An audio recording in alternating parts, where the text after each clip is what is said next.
Salut, aujourd'hui on va tester la sourdine pour trompette Yamaha SB7J Silent Brass. Alors de quoi se compose ce pack SB7J? Donc il y a évidemment la sourdine, mais aussi le boîtier pour pouvoir s'écouter tout en jouant, et on pourra même s'enregistrer avec. Enfin, ça va permettre même l'enregistrement de sa trompette. Donc il y a un câble audio qui permet de relier le boîtier à la sourdine. Donc c'est l'entrée mute in. Il y a des écouteurs. Donc ça c'est l'entrée casque. Et enfin il y a un câble USB, micro USB-B. Donc qui permet, voilà, on le branche ici sur l'entrée USB, et donc qui permet de s'enregistrer sur un système d'enregistrement comme un ordinateur, comme on verra dans la vidéo. Le boîtier est alimenté par deux piles AA. Voilà, donc moi j'ai mis des piles rechargeables. Allez, on va tester le son de cette sourdine, donc sans le boîtier, juste pour voir comment le son est perçu de l'extérieur.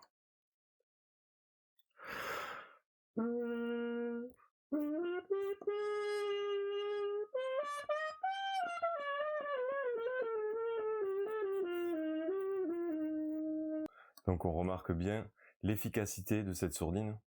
Le son est vraiment clairement bien atténué, donc c'est appréciable pour les autres tours si jamais on doit travailler un peu tardivement la trompette, ou que l'on fait des exercices pas hyper intéressants à entendre pour les autres. Alors il faut savoir quand même que cette sourdine, enfin ce pack SB7J est assez onéreux. Donc il existe le modèle sans le boîtier, donc c'est le PM7X. Et donc vous avez la sourdine, et voilà, pour un budget plus restreint, ça peut être aussi très bien pour commencer. Donc sur le boîtier, il y a plusieurs choses à voir.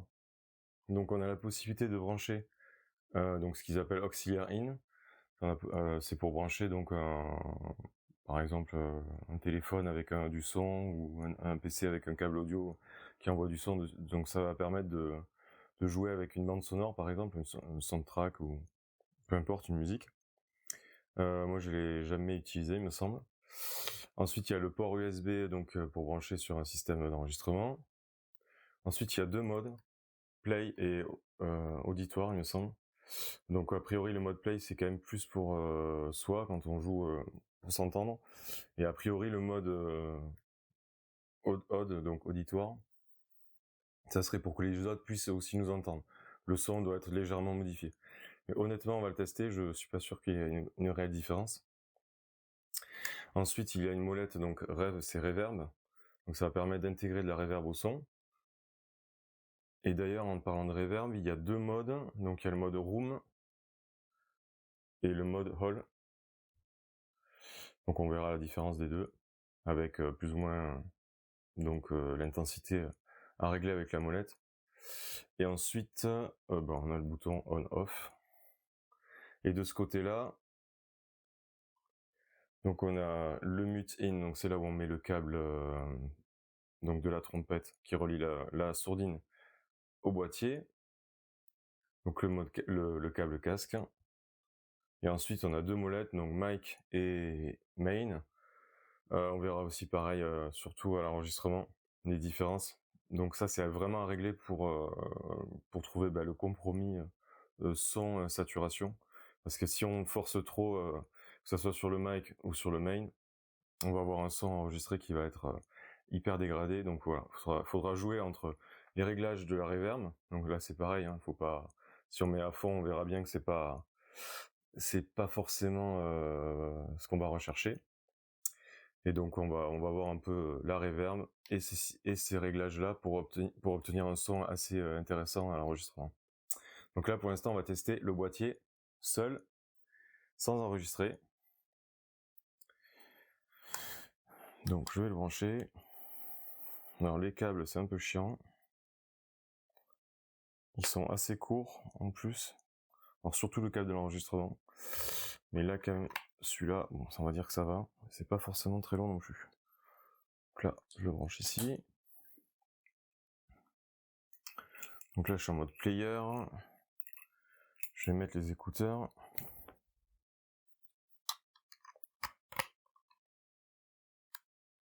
Donc il suffit d'appuyer sur on. Donc là ça clignote au début, il apparaît, et puis voilà. Une fois que c'est bleu, c'est que c'est bien connecté.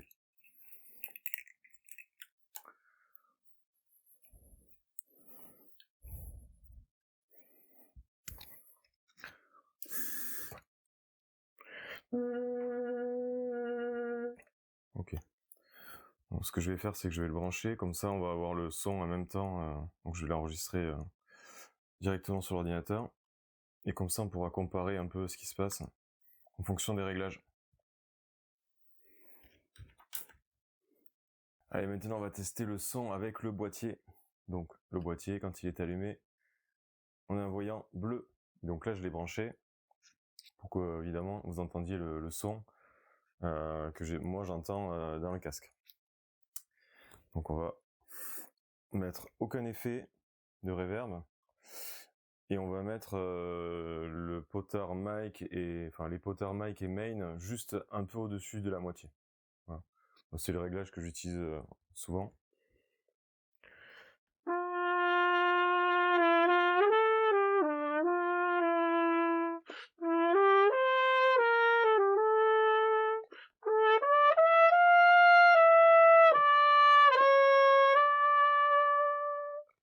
Ok, on va mettre un peu de reverb.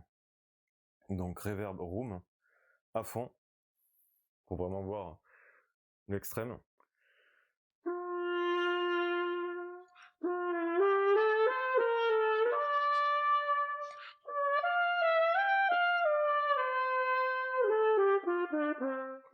Ok, là c'est c'est caverneux à fond. Donc la même chose à fond avec Hall.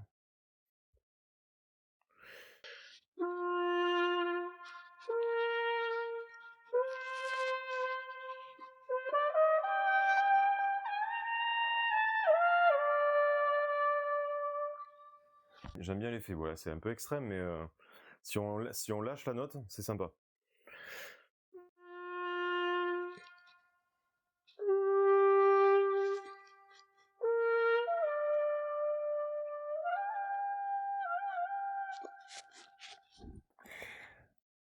On revient sur l'effet room, cette fois-ci à peu près au milieu. Alors on sait pas exactement où on en est dans la molette, mais...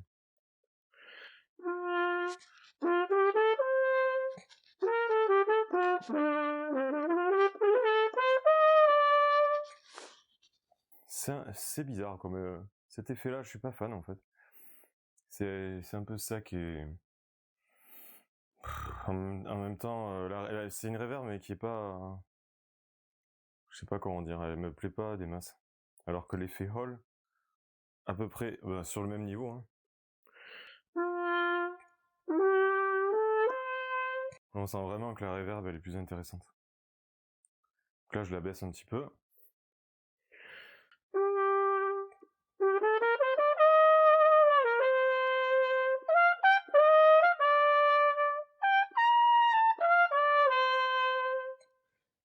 Donc c'est encore un peu trop prononcé, et moi en général quand je joue, donc je mets cet effet Hall, mais assez léger.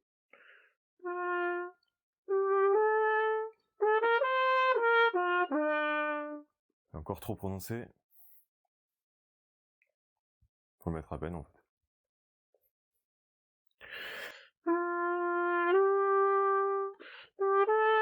Là c'est pas assez. Je le monte à peine.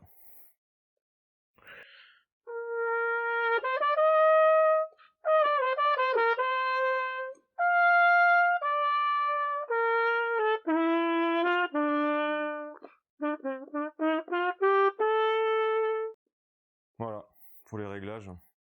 Après chacun règle comme il veut. Ouais, moi j'aime bien mettre un peu d'effet Hall très léger sur le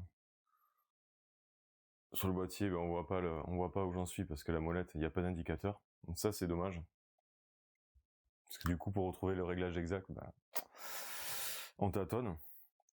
Et ensuite au niveau mic main, ouais, je pense que le mieux c'est de mettre à peu près au niveau de la moitié des potards. parce que ça peut aussi saturer. Donc on va voir, on va mettre le main à fond. Donc déjà dans les oreilles c'est pas agréable, on a un bourdonnement. Ça s'entend pas forcément à l'enregistrement, mais dans l'oreille, ça, il y a une saturation. Et donc l'inverse, donc là je remets le main au milieu et le mic à fond.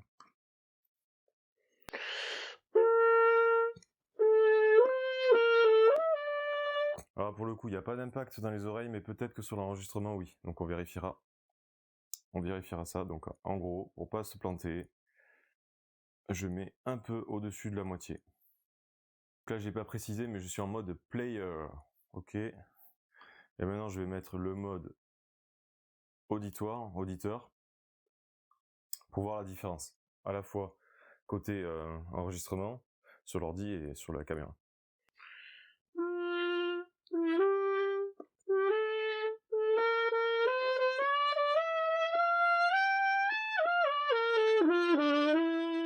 Ok, maintenant on va voir les avantages et les inconvénients de ces systèmes. En tout cas, les avantages et les inconvénients que moi je vais y attribuer. Pour moi, un des avantages, c'est la légèreté. Je crois que la sourdine fait 70 grammes. Donc en fait, quand on la met, on sent pas trop la différence, quoi. Parce que c'est vrai que ça pourrait être une gêne avec le poids supplémentaire, mais franchement, c'est assez léger.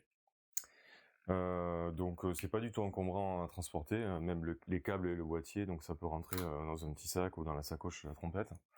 Donc ça, c'est un des avantages. Et ensuite, bien évidemment, l'avantage principal, c'est l'atténuation du son. Donc on l'a vu, c'est extrêmement atténué. Le rendu du son est vraiment très sympa, donc que ça soit dans les écouteurs ou à l'enregistrement. Donc un des avantages aussi, c'est de pouvoir évidemment s'écouter avec différents réglages tels que les reverbs comme on l'a vu. Ça c'est vraiment appréciable de s'entendre, parce qu'avec cette atténuation là, clairement il n'y a aucun intérêt, ça serait juste pour travailler. Alors que là, avec le boîtier, justement, on peut s'entendre. Donc c'est vraiment beaucoup plus agréable de travailler dans ces conditions.